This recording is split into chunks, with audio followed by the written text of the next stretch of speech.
And that hurricane is strengthening as it heads towards Florida, now expected, like I said, to become a Cat 3. It's projected to make landfall tomorrow morning in the Big Bend area. I want to bring in Michael Brennan, the director of the National Hurricane Center.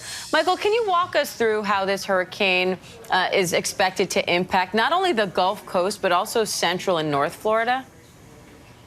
Yeah, Diane, there's going to be widespread impacts here. We can see Idalia intensifying this morning, and we're on track, unfortunately, for a catastrophic hurricane landfall in portions of the Big Bend region.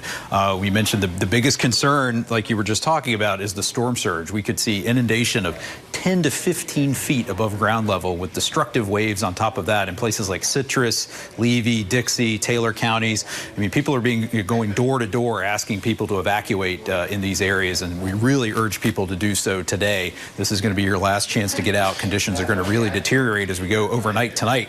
In addition to that, we're expecting a major hurricane landfall.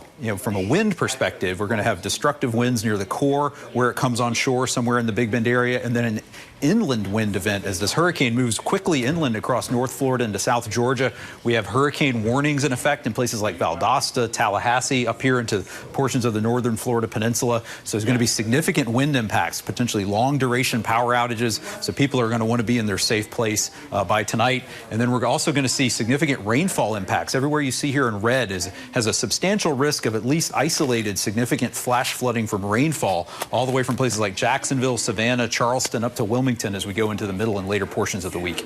And Michael, do you have a sense of the speed of this storm in terms of how quickly it passes? Are you expecting it to be the kind of storm that sits there or that comes through quickly? Yeah, well, right now the forward motion is about 14 miles per hour. We're actually expecting that to increase, and by the time it makes landfall, we're expecting Idalia to be moving at about 15 to 20 miles per hour. So it's going to move across very quickly, which is good in some respects, but it's also going to allow the storm to move farther inland before it has a chance to weaken too much, and that's going to allow those winds to spread farther inland across Florida and Georgia, and then also into coastal Georgia, South Carolina, North Carolina has a risk of tropical storm force winds as we move into Wednesday and Thursday. And Governor DeSantis gave an update earlier telling people to take this storm seriously. What do you think Floridians are going to need after this storm passes? Well, if you're, certainly if you're in an evacuation zone, you've been asked to leave, you need to do so now and get out of the immediate danger of the storm surge threat. But if you're in a safe place inland, you're going to need to prepare for multiple days without power. You need to have food, water, medicine, batteries, charge your devices, have everything you need. If you have medical equipment, make sure you can power that.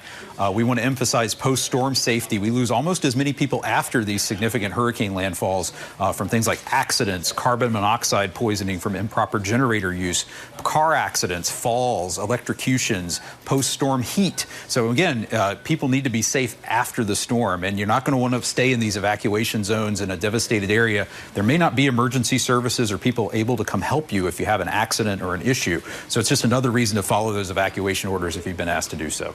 All right, Michael Brennan, great advice. Thank you. Hi, everyone. George Stephanopoulos here. Thanks for checking out the ABC News YouTube channel. If you'd like to get more videos, show highlights, and watch live event coverage, click on the right over here to subscribe to our channel. And don't forget to download the ABC News app for breaking news alerts. Thanks for watching.